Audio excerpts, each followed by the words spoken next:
যদি হঠাৎ করে একদিন হারিয়ে যাই, কেউ কি খুঁজবে? হয়তো না। যদি আমার আইডি থেকে ভিডিও পোস্ট করা না হয়, কেউ কি মিস করবে? হয়তো না। ইনবক্সে মেসেজ আসবে কিন্তু সিন হবে না, রিপ্লাই পাবে না, পরে থাকবে ওইভাবেই।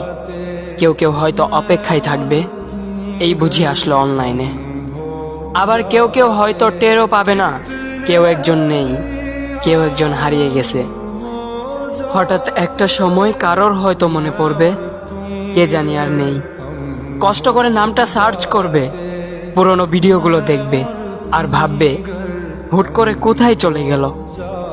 আবার কেউ কেউ হয়তো একদিন দুই দিন না পেয়ে ফ্রেন্ড লিস্ট থেকে আনফ্রেন্ড করে দেবে। যখন আমি থাকবো না, তখন আমার স্মৃতি কারোর মনে পড়বে, হয়তো পড়বে, আবার হয়তো পড়বে না।